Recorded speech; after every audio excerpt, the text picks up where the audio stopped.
So at this point in the problem, we have recorded our expenses for salary and wages, and I've also recorded everything that I owe. I've taken all that information from my payroll register and put it over here. I've also recorded what I would owe for my own, for the employer portion of payroll tax expense. But you'll notice something in this problem, especially if you've ever been an employee.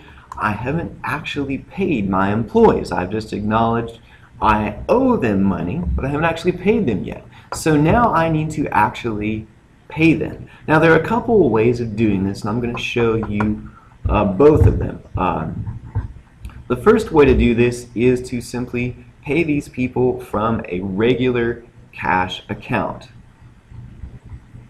Now, if you're not doing this one, if you're doing this one on a piece of paper, don't write this one down, because the way that I actually want you to write it down is a little more complicated, and so hold off on writing that down while I do this one here.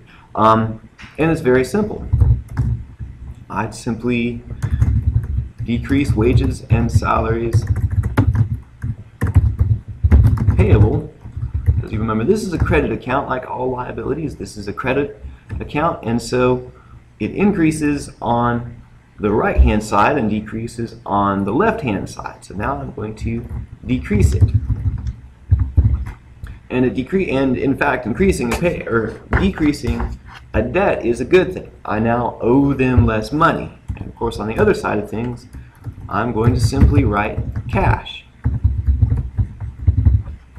There, now I have paid my employees for this money here. My cash has gone down and my debt has gone down as well. That's one way to deal with this. Now a lot of employees don't, or employers rather, don't actually do this way, because imagine that you have your regular checking account. You've got all your business checking is going through this one account, and you might have a lot of transactions in there. And if you have a lot of employees, you might have a lot of employees in there. And it can make things a lot easier if you have a separate or a different account. This account is called Payroll Cash. I'm going to keep a separate checking account in my bank specifically to handle payroll if I have enough employees. And that'll make things simple.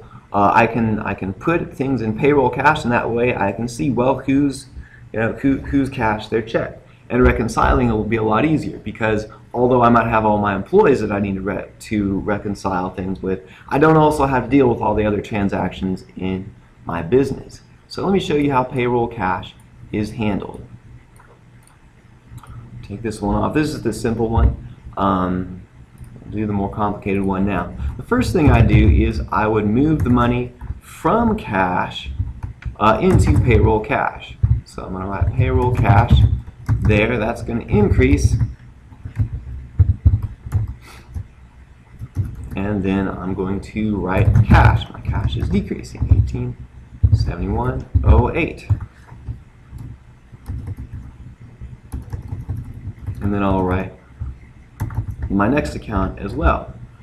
I'm going to go wages and salaries payable, so exactly like it looked before, 71.08, and then the account that decreases is Payroll Cash. It goes down just a little bit. I've got that separate account, and I'll make a note here to